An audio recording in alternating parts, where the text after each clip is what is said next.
Assalamualaikum warahmatullahi wabarakatuh. Perkenalkan, nama saya Muhammad Nova Ramadan. Saya dari Universitas Islam Kalimantan Muhammad Arsyad Al-Banjari Banjarmasin. NPM saya 18640129 dari Fakultas Teknik, Prodi Teknik Sipil, kelas 6A reguler pagi Banjarmasin. Kali ini saya dalam mata kuliah pengairan pasang surut akan menjelaskan sedikit mengenai sistem pengairan pasang surut bersumber dari sungai. Sistem pengairan pasang surut bersumber dari sungai. Pengairan adalah suatu usaha mendatangkan air dengan membuat bangunan dan saluran-saluran untuk ke sawah-sawah atau ladang-ladang dengan cara teratur dan membuang air yang tidak diperlukan lagi setelah air itu dipergunakan dengan sebaik-baiknya.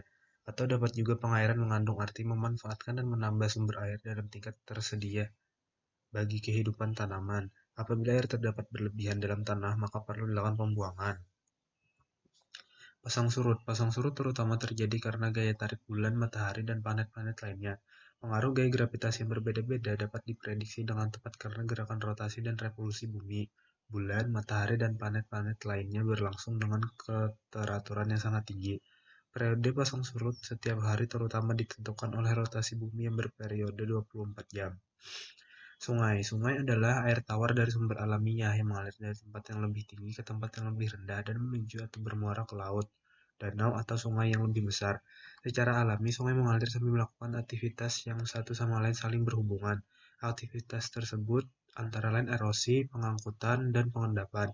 Ketiga aktivitas tersebut tergantung pada faktor kemiringan daerah aliran sungai, volume air sungai, dan kecepatan aliran.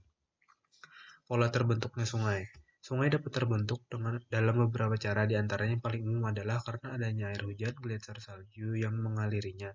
Air mengalir dari tempat tinggi ke tempat yang rendah karena adanya gravitasi. Air yang mengalir akan secara alami mengerosi lapisan batu yang lebih lemah, sehingga harus terjadi di bagian tepi dan lapisan bawah sungai. Kalau kita membuat penampang sungai dari tepi hingga ke tengah, maka penampang sungai menyerupai bentuk huruf V.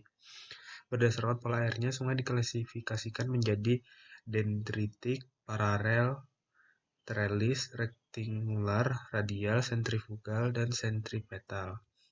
Definisi pengairan pasang surut bersumber dari sungai.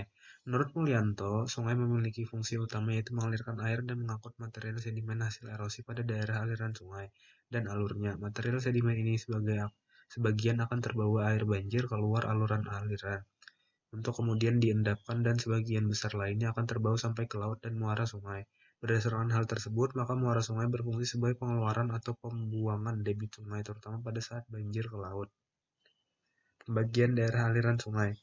Yang pertama, bagian hulu didasarkan pada fungsi konservasi yang dikelola untuk mempertahankan kondisi lingkungan agar tidak terdegradasi, yang antara lain dapat diindikasikan dari kondisi tutupan vegetasi lahan, das, kualitas air, kemampuan menyimpan air, dan curah hujan.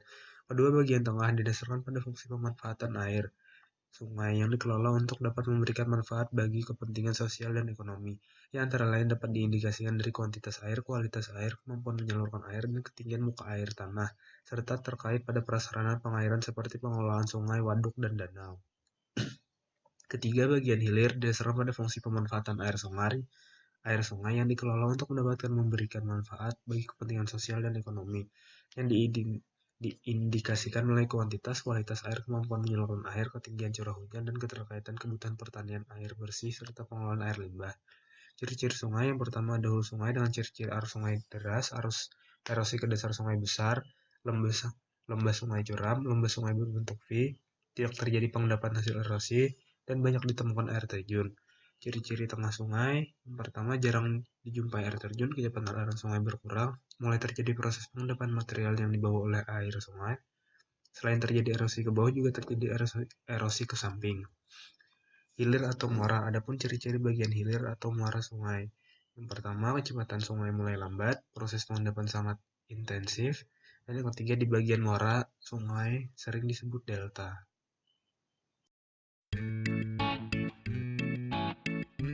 Mungkin cukup sekian yang dapat saya sampaikan mengenai sistem pengairan pasang surut yang bersumber dari sungai. Semoga video ini dapat bermanfaat bagi kita semua. Salah hilap mohon maaf. Assalamualaikum warahmatullahi wabarakatuh.